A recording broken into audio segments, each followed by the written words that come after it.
Landing the first internship or early stage job can be difficult. Today, we bring you some advice about this. We bring on a recruiter with more than 15 years in HR and recruiting, as well as a student. They're going to be sharing their experiences and give advice. Today, the format is a bit different, so get ready and enjoy. But firstly, here's a message from the team. Holidays! From the Gen Z and STEM team. We are really grateful for your support through Season 1 and Season 2 of the Gen Z and STEM podcast. And thank you a lot for sharing, watching, and being part of this journey. We want to wish you the best holidays possible. This is the Gen Z and STEM podcast. I'm your host, Maidrin, and I hope you're as excited as I am. Let's get to it. We're going through the most important tips to landing an internship, and moving on to getting an internship in a startup setting, and then how to land an internship at different stages of your career. So welcome. Today I'm joined with Pascale. And so you have experience in HR, coaching executives, and also recruiting. But can you maybe tell a tiny bit more about yourself? Okay. First of all, thank you for having me today. To make the story short, about myself, I've been working more than 20 years in the HR industries and in recruitment inside of corporate, recruiting people internationally. And lately, I'm focused on coaching, executive coaching, but most importantly, on recruiting, headhunting top managers in life science for industrial assignments. Yeah, great. And like you mentioned, you do coach like executives. Mm-hmm. But you do have experience in getting jobs and like recruiting and things like that. So that's why you're about here today. Mm-hmm. But yeah, so there's various stages of obtaining a job. Mm-hmm. One is for people who have already had jobs before. Mm-hmm. But then there's another one where you're new and you're just trying to get an internship or a job and you don't have these past experiences. Mm-hmm. So more like entry level, I guess. Yeah. So how does the job search and process vary a bit for someone who's entry level opposed to someone who is like a bit later on in life? Okay, so obviously someone who has experience, it's going to be easy, because the key aspect of having a job is having the trust of the manager that you are going to make the job. So if you are experienced, the discussion is about how you can possibly do the job that you did in a other place, in the new place, point. We came to the point which is the most sensitive one to understand, is how you are going to have the trust. So as someone with a new applicant was never had experience before, the trust can be done because you know someone in your network who knows you and is going to trust you. So the network is a very good way to have this trust. And if not, it's a lot of work to do. And the first work is to be in a laboratory between you and yourself in order to go deeply to what is your motivation, what you like, what you put energy on the things and the activities that you are doing. Because what you are going to look for is transferable skills. That means to explain to a company what you like and what is your passion. So, and this is going to be the beginning of the way that you are going to search. But okay, I'm going to speak maybe too much about that, but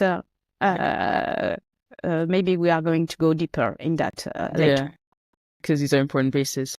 Yeah. And are there like common misconceptions that people have about landing a job?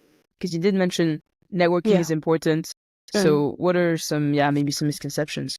But first of all, if we are speaking about trust, and obviously when I spoke about making networking, the first misconception is that you will find a job only through platform, careers conference. So this would be a first misconception, and probably the most important one.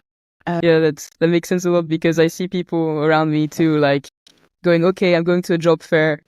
Great, I'm gonna land my job. I'll give them my CV, but they see thousands of people, and I went to one myself too, and they're just like, okay, can you just sign up, and we'll get back to you online.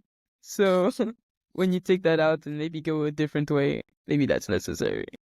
And back to what you were gonna say before, what are essential aspects to consider in a job search? So like, if I want to land an internship or a job, what's the key preparation I need to do, or things I need to consider to, increase my likelihood of achieving my, like, what I want, which is ultimately a job or internship?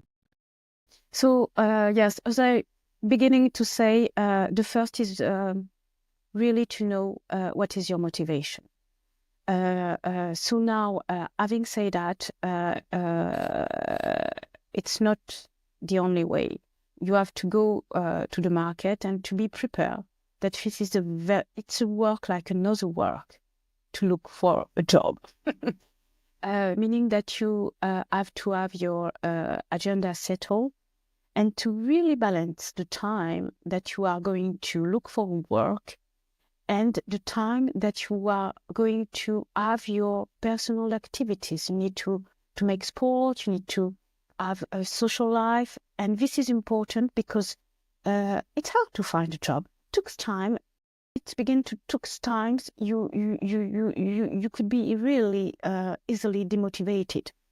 So you have to be disciplined, like a job, to dedicate hours of time in your agenda, probably half of the time with the research, the go to the fair, but not only. So yes, maybe the discipline is something really important to have. Yeah. And building on what you're saying of like this whole process, how it can be demotivating, which is very true. Also, depending on the sector, it can be more than others.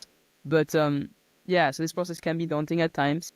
How would you like advise students to like maybe handle this rejection and use it, as part of maybe of their growth and to build upon?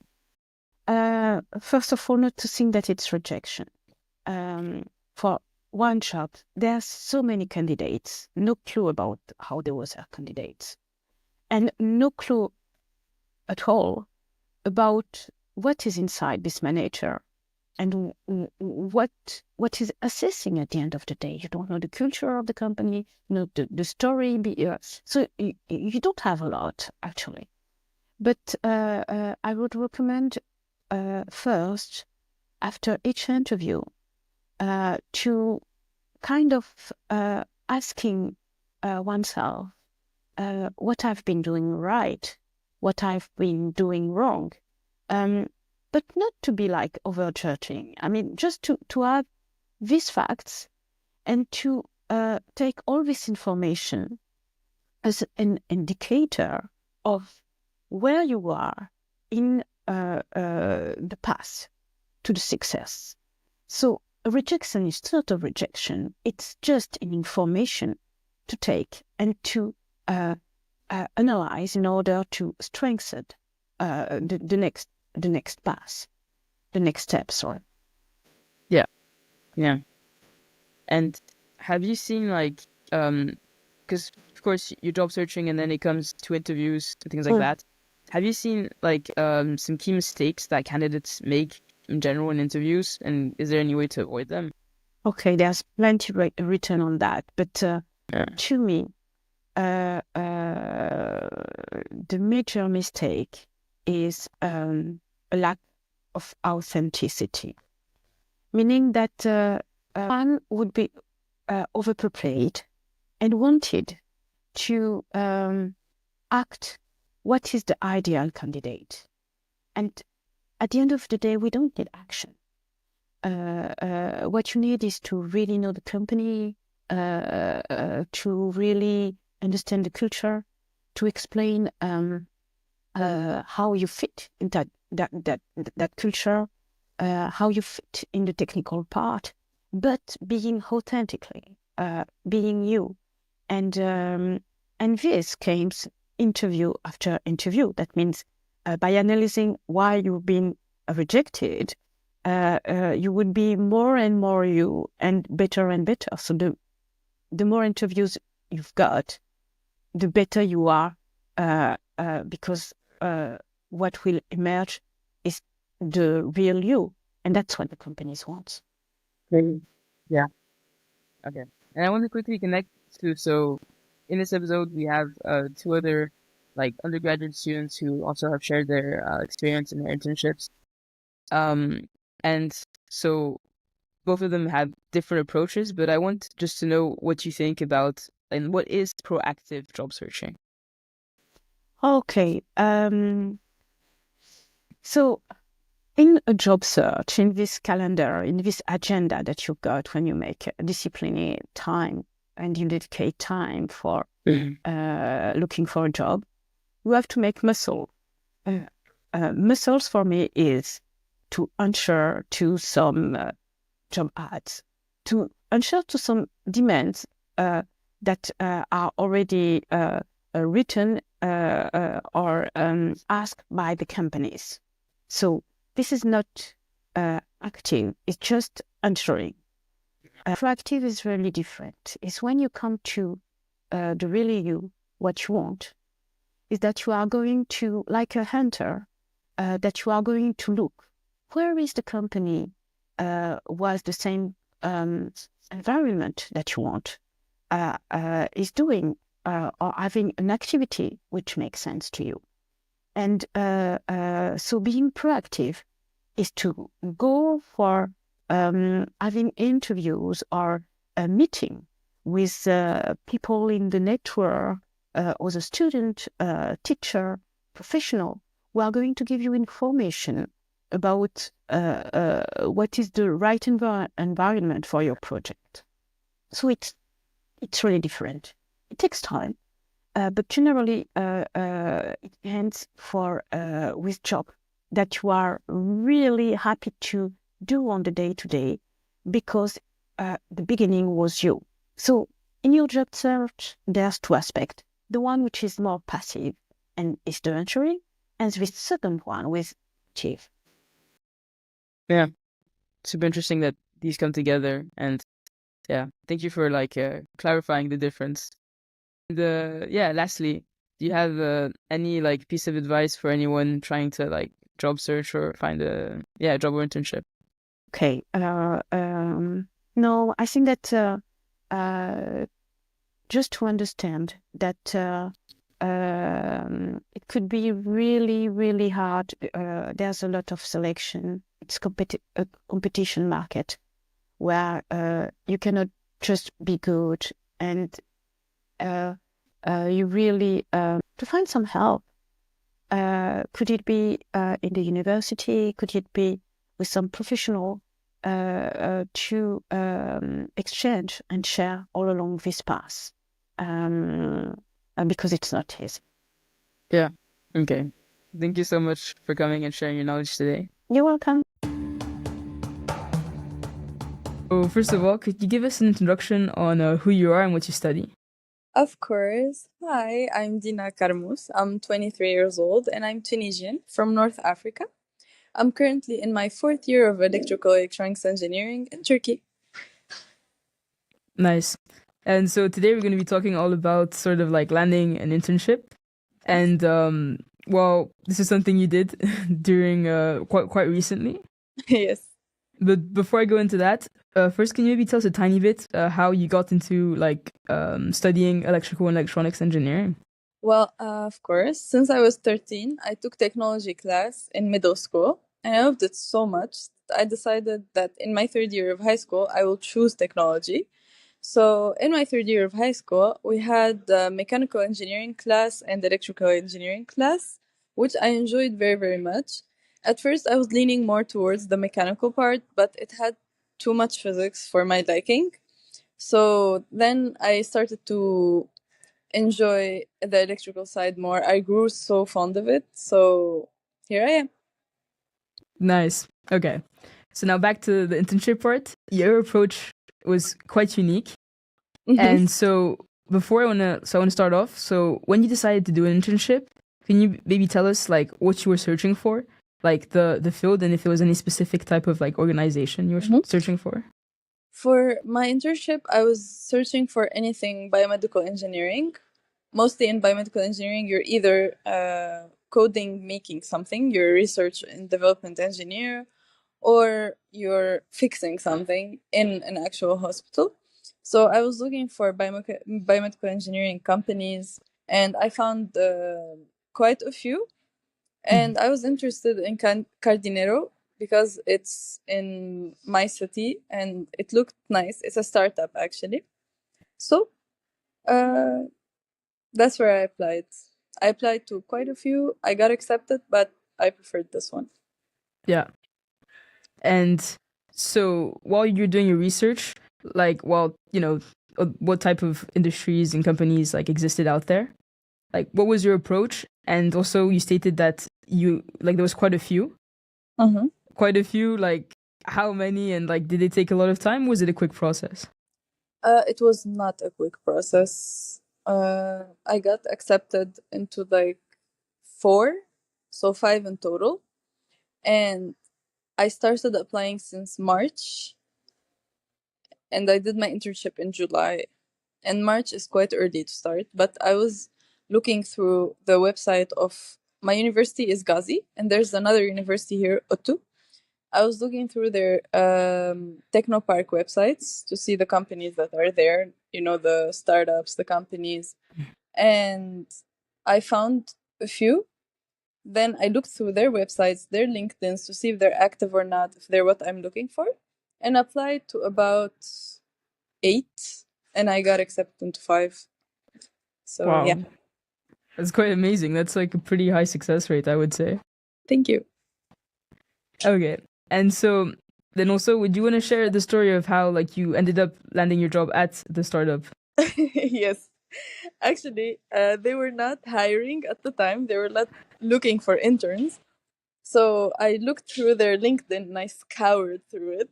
I found the CEO and I just texted them on LinkedIn. I was like, "Hi, are you looking for summer interns? Because I would love to do my internship in your company." And he was like, we are not, but send me your transcripts on my email." And he gave me his email. I sent him the transcripts. I sent him my CV already on LinkedIn.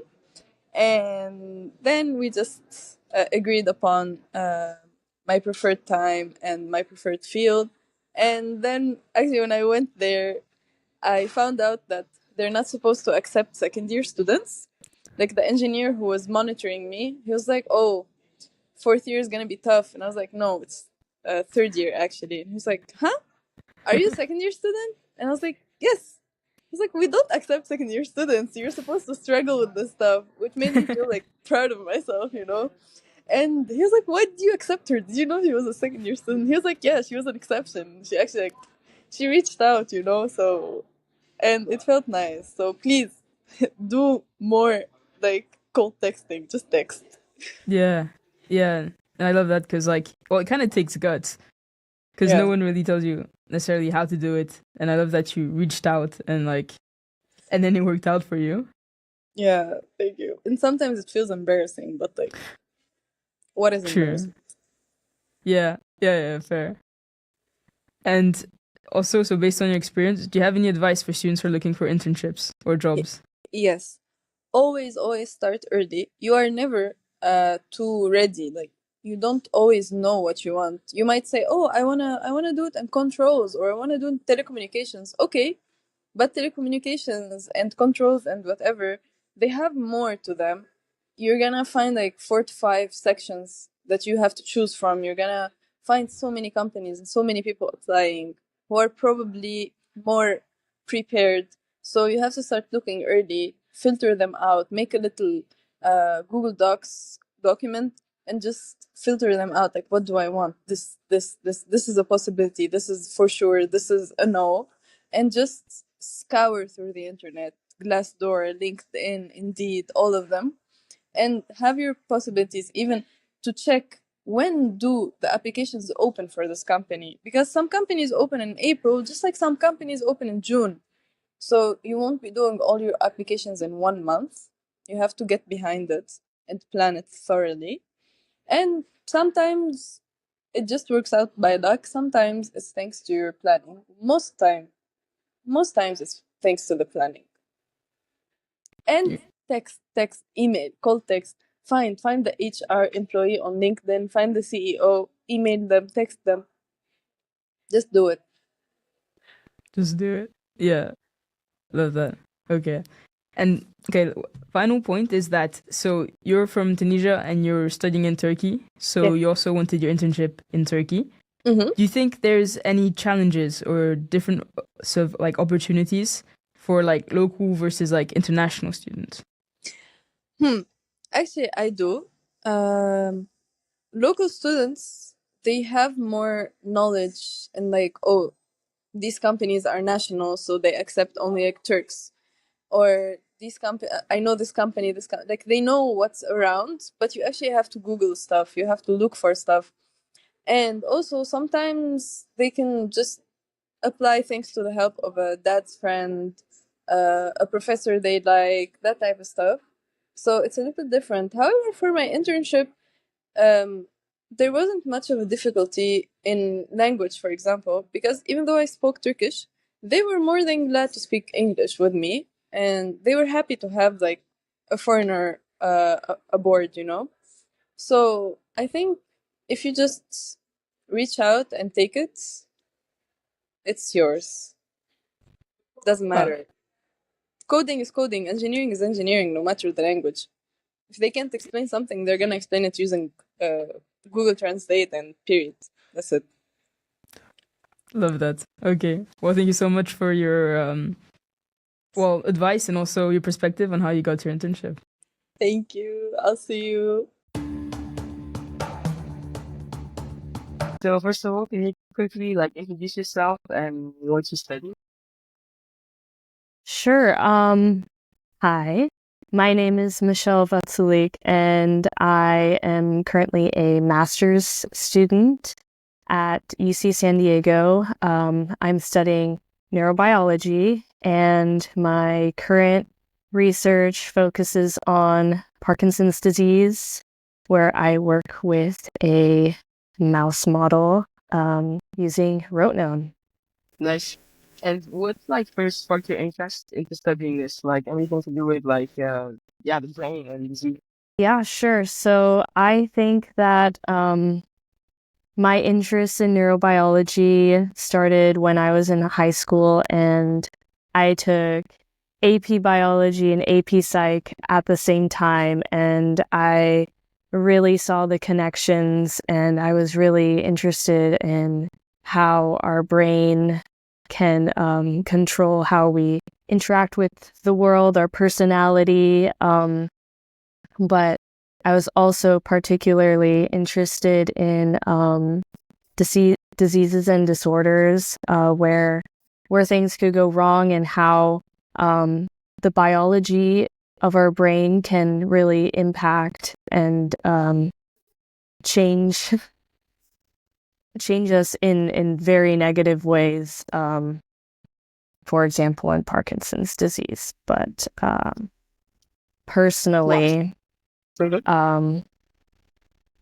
I have a connection with this topic because of my grandmother was diagnosed with Alzheimer's, and I really got to see the way a disease like that can change a person, and it was really devastating, not only for her but like to my whole family. So I think it's important, this field of study.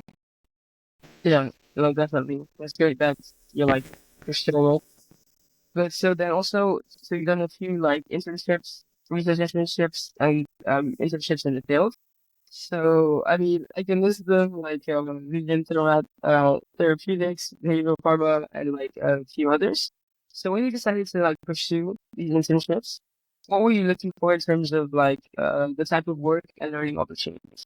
when I was pursuing these internships, I had absolutely no experience.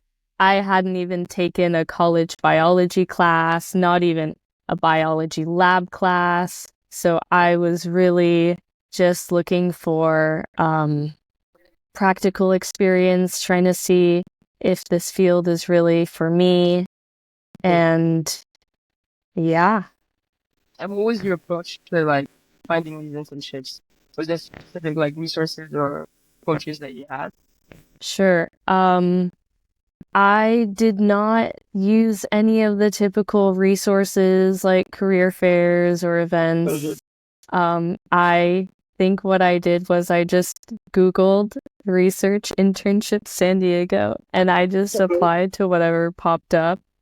I also, using the few connections that I did have, one being my dad, I asked him, is there anyone in your network that you could think of that could help me find an internship? And that actually ended up being super valuable because he directed me to Mark from Behavioral Pharma, which was really cool. I get that because when you're just starting out, you kind of like look everywhere, but like it's sort of like based on trust, and if you haven't done anything, and it's really hard to be able to land a job somewhere. So using your connections, such as that, is just like a really good idea at the end of the day. To be able to like you have your stepping stones, I guess. So yeah, and then you had a few others after that first one.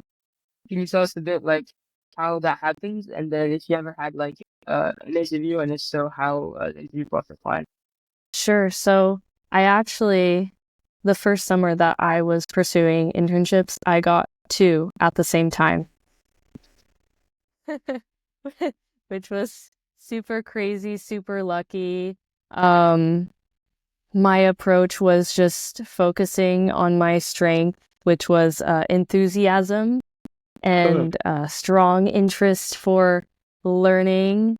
And I was told actually by one of my former bosses that that's what actually got me the internship was my enthusiasm. So if you have no experience, just be excited to learn, and that goes a long way. And I guess that when I approached later on my internship at Locana Bio and my later interviews, what I did was a lot more professional, and I researched the company. I tried to read some of their papers and publications.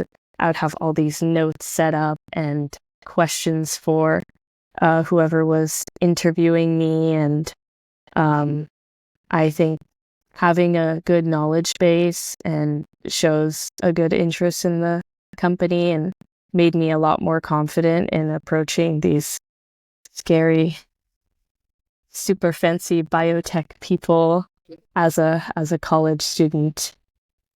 Yeah. Okay. And for someone who's like starting up this process, either like looking for a first internship, like what advice would you give them? Yeah, I would give the advice of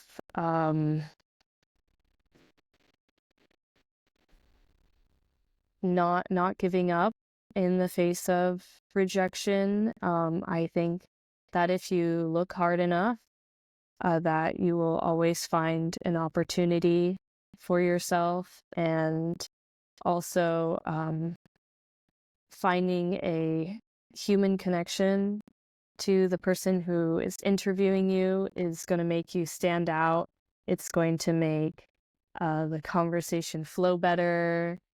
Maybe once you're hired, you're going to be able to bring that up and talk to them more, and you're going to be able to create lasting connections outside of just the internship. Okay. Great. Well, thank you so much for coming on and like sharing your advice. Oh, of course. Thank you for having me.